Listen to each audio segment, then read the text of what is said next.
I instantly fixed my backhand timing, and you can too. Let's get straight into it. Look at the difference. What can you spot between this slow-mo and this slow-mo? This is me a week ago, and this is me today.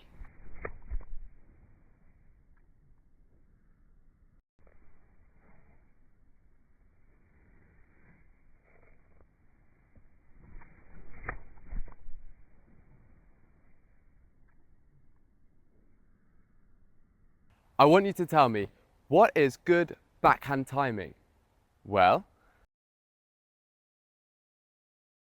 in most people's eyes, you need to move your body around the disc. The disc should stay in the same place. If you imagine the disc cannot be moved, then your body should naturally move around it. And this is correct backhand timing. And you need to have your timing with your upper body and your legs at the same time, so they work in concordance with each other to increase your power and your accuracy. Well, how do you do this? Now let's explain this first slow-mo. As you can see, I let go earlier than my other slow-mo of the disc in my left hand, and I begin to swing my left arm and I reach back too early. And so when I'm reaching back, the disc doesn't stay in the same place. This means my timing is going to be slightly off, and you can see that I'm reaching back too early. Whereas you now look at slow-mo number 2, and in slow-mo number 2, you can see that I stay in the power pocket for longer, and then as my left foot plants, I begin to reach back. This shortens my left arm, and I reach back, and the disc, when I'm doing this motion that you hear people like Gannon Buhr talking about, you have just your arm extending, and this is what keeps the disc in the same place, because your body has moved around into the correct place, and now all that happens is your arm extends and the disc stays in the same place. This is correct timing. A lot of the benefits of good backhand timing is you eliminate excess movement. If you look at someone like AB, his form doesn't look like he's going to be the best player in the world, and then boom, the disc is just absolutely perfect. And people can have good timing while still having excess movement, but if you get what I mean, if you look at what Gannon's form looks like, you'll see that his is a lot simpler, and it could potentially be considered to be more consistent because of its simplicity and the fact that the timing is correct.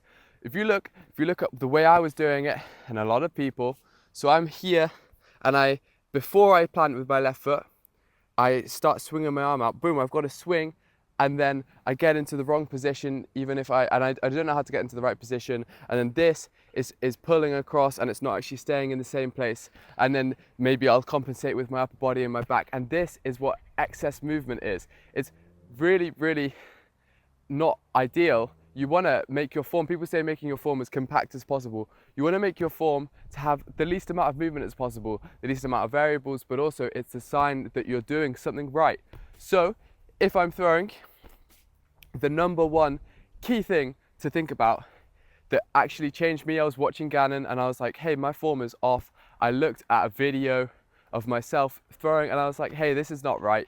Like, it's been wrong for a while, but I didn't know how to fix it. But it makes a lot of sense. So what you do with your upper body is, as you're throwing in your X step, you're just keeping the disc in the power pocket. Probably, I'm not going to talk about wrist, but I have it slightly pronated. And what you do is you essentially keep it in the power pocket the entire time you're here, like the entire swing, up until you plant this left foot. This left foot is the key place that you need to think about. You keep this, like, you don't need to do any other movement. You've got your timing sorted, no pump, no anything. It makes it really, really simple for the upper body. You keep it in the power pocket, and then as you plant this left foot, you release the disc and you can start reaching back, and you see that my arm only really goes here with my left arm, and boom, it's way more forward than I would usually have it. And so clearly I've made a positive change. As you watch someone like Gannon's form, there's no time for weird movements. You've got to go back, and the reason why you're going back is because of your back. It's when you release, this is bringing your left, it's flexing the left side of your back, and this is all you need on the throw, because you think your shoulders are all about flexing this side, extending this side, flexing this side, extending this side. So obviously not looking exactly like that. That's all you need to do. And then you bring it back down forwards and boom, you're in the position where it's straight, then it can extend. That's all the off arm needs to do. You see a lot of people that have good form, they have really compact off arms because that's all they're really doing, going like this. And so you're in this power pocket, you touch, and you can, it's an easy cue, you've got a cue, you touch, and then boom, you just extend, whether you're extending for a slow shot, you're extending out here, or really fast shot, extending further left the faster you want to throw because you're going to get more rotation with the body. That's all you need to think about. It's perfect, it works. I can't throw right now because there's people, but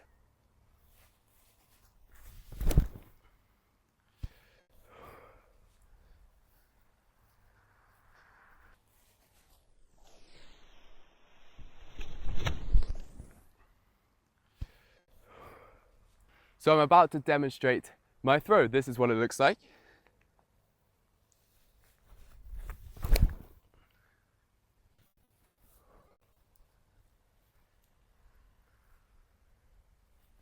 Can see it just feels so much more natural and it doesn't decrease my power. Even if I'm running fast, I can literally just say, hey, I'm gonna make I'm gonna start the initial throw. Obviously some people will have their hand like this on the disc, but I can just start even if I'm going faster or if I'm going slow. It's the same timing for everything in proportion. So I'll go now. Big hyzer flip with the boss.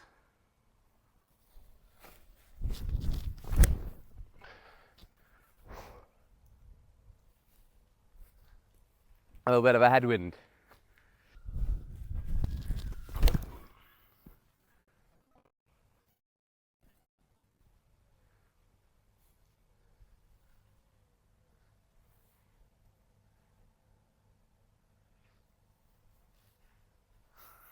There may be some difficulties when you're dealing with changing your form. Like for instance, myself, when I was reaching back, I used to reach back quicker in the throw, so earlier in the throw, and now I was compensating by reaching back too fast because I'm not used to have this little short amount of time to actually reach back. And I would do some other stuff and I would more slowly do it, and then I felt like I needed to rush. And also, you may find, for instance, my launch changes, I now release further left because I used to throw too far. I used to run up too far right to left on the tee pad, and that has just kind of potentially been fixed by doing this. So my accuracy is greatly improved. If you want to improve your form, it's going to be really beneficial to do some slow motion videos of yourself, and then you'll have that reference point. You can see, you can compare, and also to isolate parts of the movement and just do them. Also go slow motion. I'll link the video where I talk about more of these things, but you could maybe go slow motion, just doing that one isolated thing, just doing the whole movement. You could go 5% speed, build it up. But anyway, time to throw these two drivers at exactly the right post, and I'll see you guys in another video soon. I hope you can make some changes.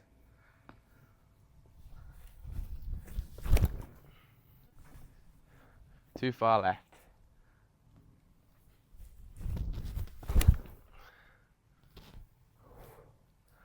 There we go. Peace.